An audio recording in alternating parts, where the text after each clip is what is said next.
کتاب جو ہم شروع کر رہے ہیں الروضۃ البہیہ فی شرح اللمعۃ الدمشقیہ، یہ کتاب فقہ کی بڑی معروف مشہور ترین کتاب ہے فقہ میں، تو اس لیے ابتداً علم میں اضافہ کے لیے فقہ کا معنی بیان کیا جائے کہ فقہ کا معنی کیا ہے۔ لغتاً فقہ کا معنی کسی چیز کا سمجھنا، اصطلاحاً یعنی انسان احکام دین کی معرفت حاصل کرے۔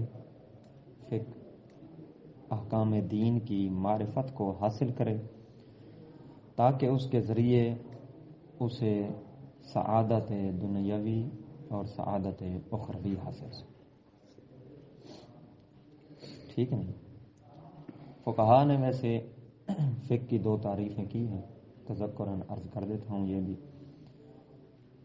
بعض نے کہا ہے مطلقاً احکام دین کی معرفت کا نام فقہ ہے، مطلقاً احکام دین کی معرفت، جس میں ایمان کے متعلق امور ہوں یا عقائد کے متعلق ہوں یا عبادات کے متعلق ہوں، مطلقاً احکام دین کی معرفت کا نام فقہ ہے۔ دوسری تعریف متأخرین کے نزدیک جو مشہور ہے، انہوں نے مختص کیا ہے فقہ کو معرفت فروع دین کے ساتھ۔ ٹھیک ہے؟ اور فقہ کا موضوع مکلفین کے افعال ہیں، یعنی جو مکلف افعال انجام دیتا ہے وہی فقہ کا موضوع ہے۔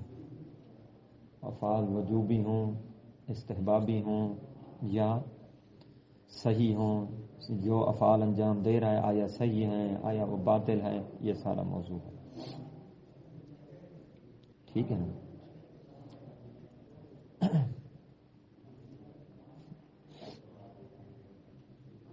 تو کتاب کا نام الروضۃ البہیہ فی شرح اللمعۃ الدمشقیہ، جو کہ فقہ میں ہے، جس سے مشہور ہے لمع کے ساتھ۔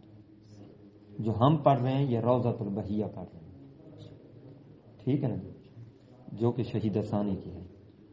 جو شرح ہے کس کی؟ لمعۃ الدمشقیہ کی، جو لمعۃ الدمشقیہ شہید اول کی ہے۔ ٹھیک ہے نا؟ شہید اول یعنی محمد بن جمال الدین مکی، ٹھیک ہے نا، جن کا دور کیا تھا؟ سن 700 ہجری میں تھے، ٹھیک ہے نا، 786 87 ہجری میں جن کی شہادت ہوئی۔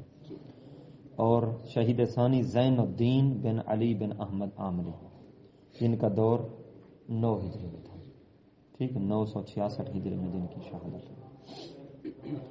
اب سوال یہ ہے کہ یہ کہاں کے تھے؟ دونوں ہی لبنان کے تھے، لبنان کے تھے دونوں، شہید اول بھی اور شہید ثانی بھی، ٹھیک ہے نا۔ جہاں لبنان ایک ایسا بھی دور رہا ہے کہ لبنان بھی حوزہ رہا ہے فقہ کا، فقہ کی تدوین ہوتی رہی ہے وہاں لبنان بھی، ٹھیک ہے نا۔ اچھا، جہاں جناب شیش اور ادریس بھی دفن ہیں وہاں ہی لبنان۔ بہت سارے علماء ہمارے معروف وہاں کے ہیں، محقق کرپی، آپ نام پڑھیں گے انشاءاللہ اسی لمعہ میں بھی اور آگے والی کتابوں میں بھی، شیخ بہائی، سید محسن امین، سید الصدر جواد مغنیہ الی آخر، ٹھیک ہے نا۔ دو سوال باقی ہیں شروع کرنے سے پہلے، وہ دو کون سے؟ کہ ایک الروضۃ البہیہ اور لمعۃ الدمشقیہ، ان کا معنی کیا ہے، ٹھیک ہے نا۔ اور دوسرا شہیدین کو شہیدین کیوں کہا جاتا ہے؟ علیکم السلام ورحمۃ اللہ۔ علماء تو بہت سارے گزرے ہیں، شہید اول اور شہید ثانی کو شہید اول اور شہید ثانی کیوں کہا جاتا ہے؟ ٹھیک ہے نا، پہلے ہی اسی کا جواب دے دیتے ہیں۔ شہید اول اور شہید ثانی کو مختصراً جواب یہ ہے، اس لیے کہا جاتا ہے کہ اگرچہ دین کی خدمت پہلے بھی بہت سارے علماء نے کی ہے، ٹھیک ہے نا، لیکن جس طرح ان دو ہستیوں کو دین کی خدمت میں شہید کیا گیا، قربانی ان دو ہستیوں نے دی، اس طرح کی شہادت کسی عالم کو غیبت صغریٰ کے بعد نہیں ملی۔ غیبت کے بعد کسی کو اس طرح کی شہادت نہیں ملی دین کے پھیلاؤ میں، دین کی خدمت کرنے میں، جس طرح ان ہستیوں کو، ٹھیک ہے نا، جس طرح شہید اول کو ملی، اس لیے ان کو شہید اول کا نام دیا گیا، یعنی محمد بن جمال الدین مکی کو، اور جس طرح پھر زین الدین کو ملی جسے شہید ثانی کا نام دیا گیا، ٹھیک ہے نا۔ اور ان کی لاش کو جلایا گیا، جلا کر راکھ کر کے دریا میں بہا دیا گیا، اور اس سے پہلے جو ظلم کیے گئے وہ بہت زیادہ۔ اور دوسرا روضۃ البہیہ فی شرح لمعۃ دمشقیہ کا معنی، لمعۃ دمشقیہ، لمعہ کسے کہتے ہیں؟ اعضاء سے ہے، لمعان، روشنی، اور دمشقیہ اس لیے کہتے ہیں کیونکہ دمشق میں لکھی گئی، قید کے دوران شہید اول نے لکھی تھی، قید کے دوران دمشق میں لکھی گئی، چند دنوں میں لکھ لی تھی جناب شہید اول نے۔ اور جب لکھی شہید اول نے، ان کے پاس کوئی کتابیں نہیں تھی، لائبریری نہیں تھی جن سے استفادہ کر کے لکھتے، ٹھیک ہے نا، بلکہ ایک ہی کتاب تھی ان کے پاس، میرا خیال ہے اس کا نام مختصر النافع ہے، ٹھیک ہے نا، وہی ایک کتاب تھی فقہ کی، اسی سے استفادہ کر کے انہوں نے یہ کتاب لمعۃ دمشقیہ لکھی قید میں، ٹھیک ہے نا، 6-7 دنوں میں لکھ لی تھی لمعۃ دمشقیہ، ٹھیک ہے نا۔ اور پھر اس کی جو شرح ہے روضۃ البہیہ، ٹھیک ہے نا، روزہ کہتے ہیں باغ کو، بہیہ کہتے ہیں خوبصورت، اچھا، ٹھیک ہے نا۔ یہ جو شرح لکھی ہے یہ شہید ثانی نے تقریباً 6-7 ماہ میں لکھی، ٹھیک ہے نا، الاقوال،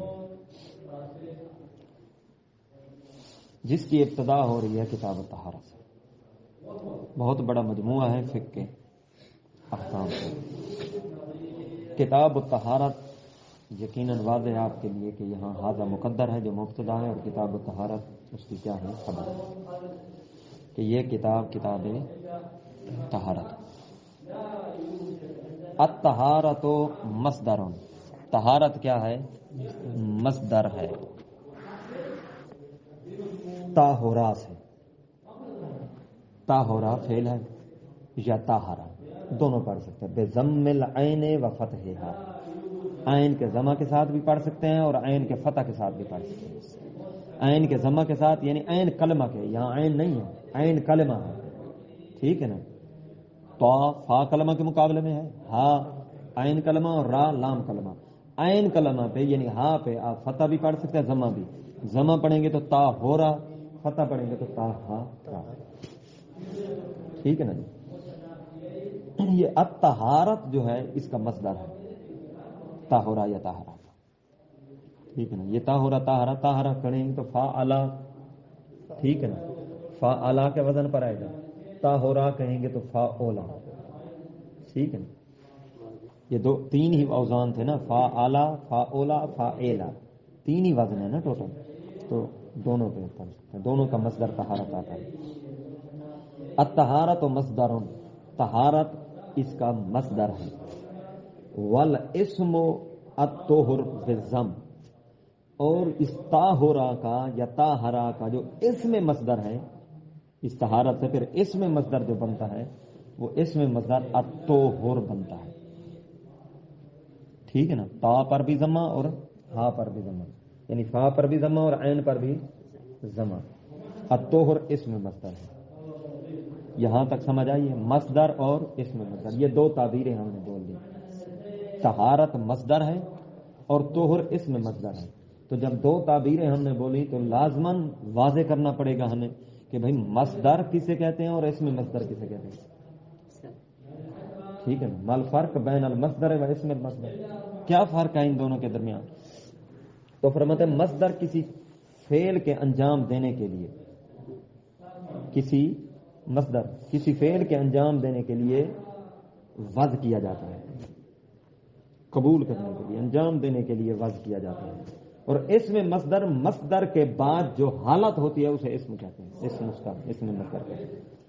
میں مثال دے دیتا ہوں، مثال میں مثلا غسل اغسال جو لفظ ہے نا، یہ جو اعضاء کو بندہ دھو رہا ہوتا ہے، سر کو دھونا، غسل کی کیفیت بیان کر رہا ہوں، سر کو دھونا، دائیں طرف کا دھونا، بائیں طرف کا دھونا، یہ جو دھو رہے ہیں، ٹھیک ہے نا، یہ ہے مصدر، اسے کہتے ہیں اغسال، یہ اغسال ہو رہا ہے، ٹھیک ہے نا، فعل کی کیفیت یہ ہے اغسال۔ اور جب آپ فارغ ہو جاتے ہیں، ایک کیفیت جو آپ کو حاصل ہوتی ہے وہ ہوتی ہے غسل. غسل یعنی اس میں مصدر، وہ غسل تب حاصل ہوتا ہے نا جب کر لیتے ہیں. ٹھیک ہے نا. اچھا، عربی میں یوں کہیں خلاصتاً ان المصدر يدل على الحدث واسمه على الهيئة الحاصلة بسببه. ٹھیک ہے، یہ فرق ہو گیا مصدر اور اسم مصدر کے درمیان. واضح ہوا؟ یہ ایک لائن واضح ہے یا کوئی چیز رہتی ہے یہاں؟ اب آگے چلتے ہیں. وہی لغتاً النظافت، طہارت کا لغتاً معنی کیا ہے اور شرعی معنی کیا ہے؟ یہ اب اس کی طرف جا رہے ہیں. طہارت کا معنی کیا ہے؟ یہ تو بتا دیا کہ طہارت کیا ہے، مصدر ہے. ٹھیک ہے نا. اب بتا رہے ہیں کہ طہارت کا معنی کیا ہے. وہ فرماتے ہیں الطہارت وہی لغتاً، لغتاً اس کا معنی ہے النظافت والنزاہت من الادناس، پاک و صاف ہونا گندگی سے. النظافت والنزاہت، ٹھیک ہے نا، پاکیزگی، صفائی. بس تھوڑا سا ان میں فرق ہے، نظافت اور نزاہت میں. ویسے اردو میں معنی کیا جائے تو ایک ہی ہے. ٹھیک ہے نا، پاکیزگی، صفائی ستھرائی. بس یہ ہے کہ النزاہت اعم ہے نظافت سے. النزاہت اعم ہے نظافت سے. ٹھیک ہے نا، یعنی نزاہت جو ہے یہ حتیٰ کہ اخلاقیات کی پاکیزگی کو بھی شامل ہے. ٹھیک ہے نا. باقی دونوں پاکیزگی کے معنی ہے. ادناس گندگی، دنس سے گندگی سے، گندگیوں سے پاک و صاف ہونا، یہ ہے طہارت. وشرعن، شرعی تعریف طہارت کی کیا ہے؟ بریکٹ کو چھوڑ کر استعمال و طہور مشروط بالنیہ، کہ طہور کا استعمال کرنا، پانی کا استعمال کرنا، مٹی کا استعمال کرنا، ایسا استعمال کہ جو نیت کے ساتھ مشروط ہو، اسے کہتے ہیں طہارت. ٹھیک ہے نا.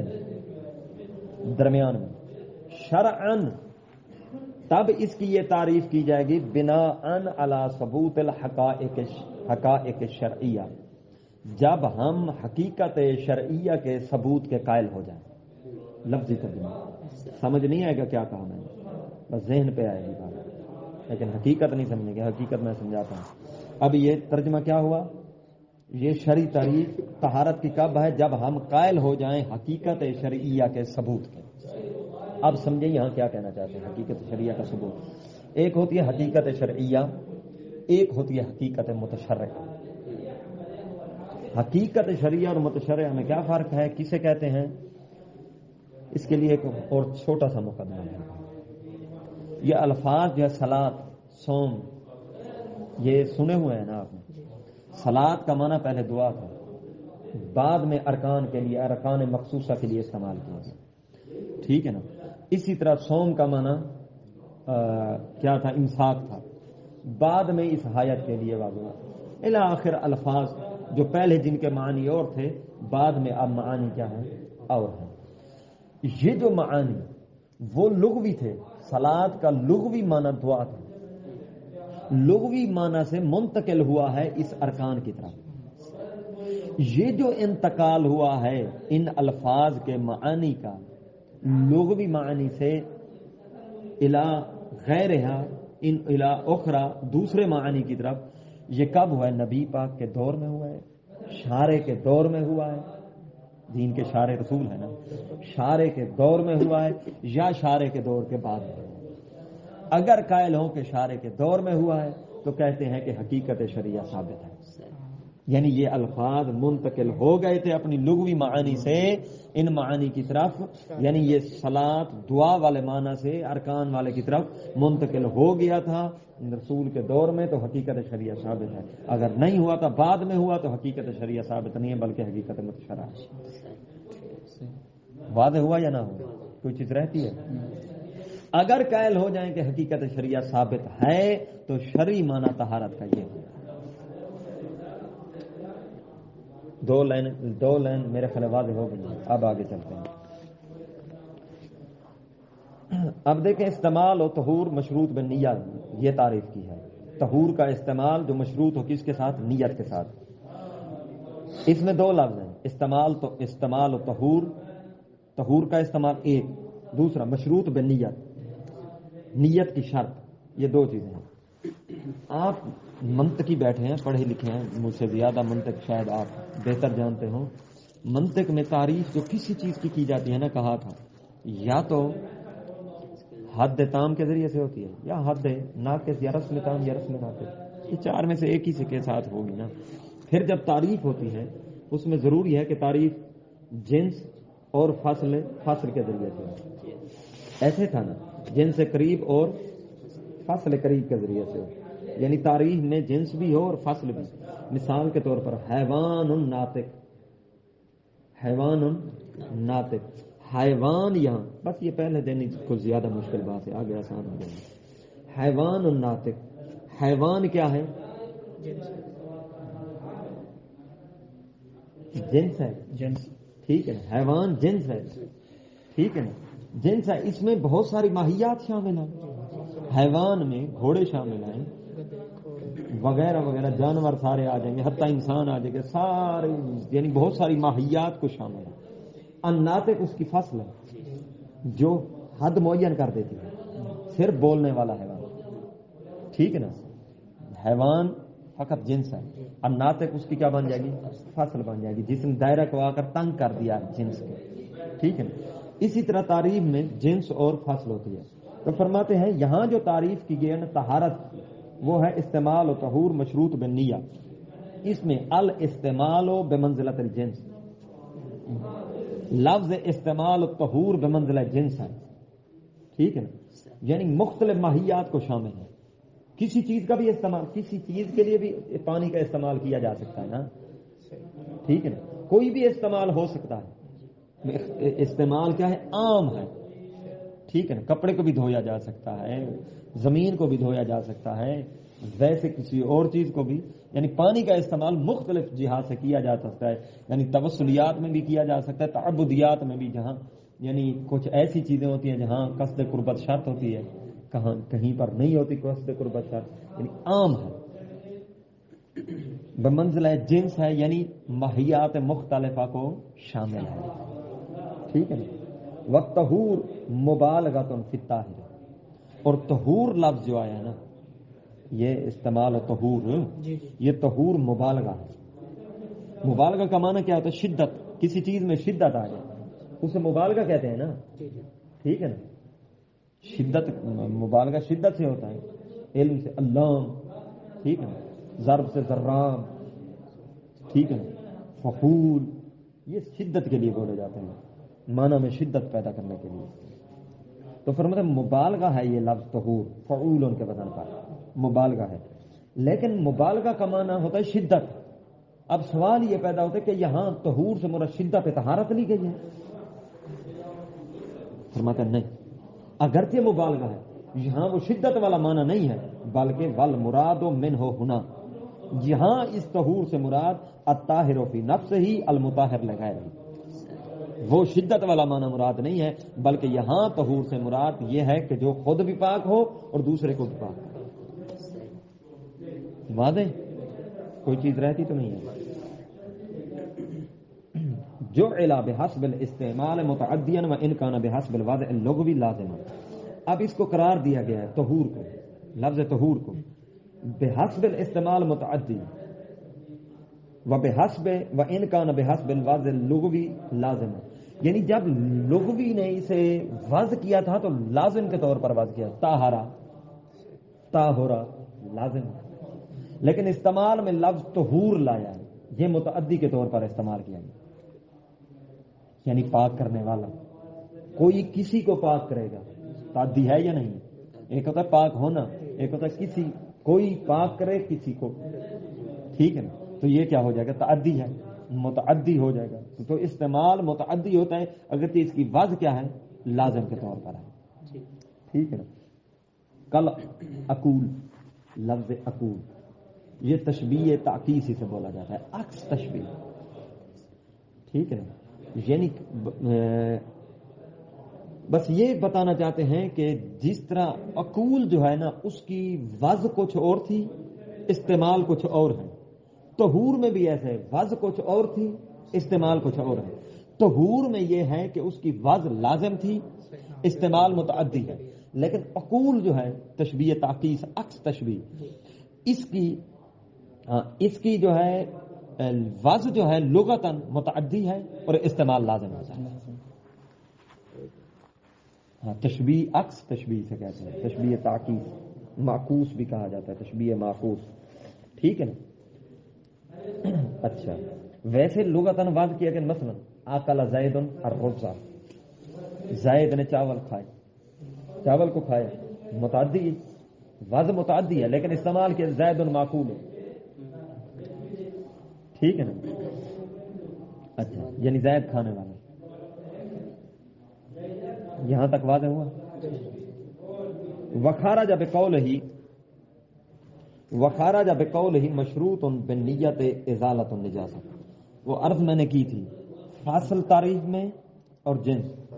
جنس کیا ہے؟ استعمال، استعمال جنس ہے، ہر شے کو بہت ساری ماہیات کو شامل ہے، اور لفظ مشروط بالنیت یہ فاصلہ، فاصل کے ذریعے سے کچھ چیزوں کو خارج کیا جاتا ہے، دائرے کو محدود کیا جاتا ہے، تنگ کیا جاتا ہے۔ حیوان میں کتنی چیزیں آتی ہیں؟ بہت ساری ماہیات آتی ہیں، جیسے ان ناطق آ گیا، بہت ساری خارج ہو گئی اور دائرہ محدود ہو گیا۔ استعمال و طہور، بہت ساری چیزیں استعمال، اس کا دائرہ وسیع تھا۔ مشروط بالنیہ یہ فاصل ہے، اس سے بہت ساری چیزیں خارج ہو گئی۔ کیا خارج ہوا؟ ازالۃ النجاست یعنی ثوب والبدن وغیرہ۔ جب ہم نے کہا نا طہارت کی تعریف ہے طہور کا استعمال کرنا جو نیت کے ساتھ مشروط ہو، قصد کے ساتھ مشروط ہو، تو قصد یہاں شرط ہے، یعنی وہ چیزیں طہارت کہلائیں گی جہاں نیت شرط ہو۔ تو کپڑا دھونے میں نیت شرط نہیں ہوتی، کپڑا ایسے ہی پاک ہو جاتا ہے۔ بدن دھونے میں یہاں نجاست لگ جائے تو اسے دھونے میں، یا پاؤں پہ نجاست لگ جائے اسے دھونے میں نیت شرط نہیں ہوتی۔ جب نیت شرط نہیں ہے تو ہم نے کہا ہے طہارت اسے کہتے ہیں جہاں طہور کا استعمال نیت کے ساتھ ہے۔ تو پتہ چلا کپڑے کا دھونا، بدن کا دھونا، اس کے علاوہ زمین کا دھونا، ویسے یہ دری نجس پڑی ہے، یہ زمین نجس پڑی ہے، اسے دھونا یہ طہارت نہیں کہلاتا۔ کیوں؟ اس میں نیت شرط نہیں ہے۔ ہم نے کہا ہے طہارت کی شرعی تعریف یہ مشروط بالنیت، تو مشروط بالنیت فصل ہے جس نے آ کر خارج کیا کس کو؟ کپڑے کا دھونا، بدن کا دھونا وغیرہ، ٹھیک نا۔ کیوں؟ فإن النیت لیست شرطا فی تحققہ، کیونکہ ازالہ نجاست ان میں صوبر وغیرہ میں، ان کے ازالہ نجاست کے تحقق میں نیت شرط نہیں۔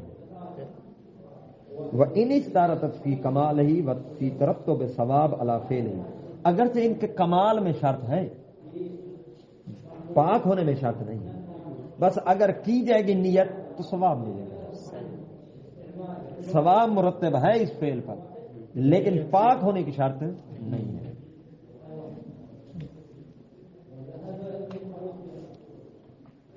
واضح؟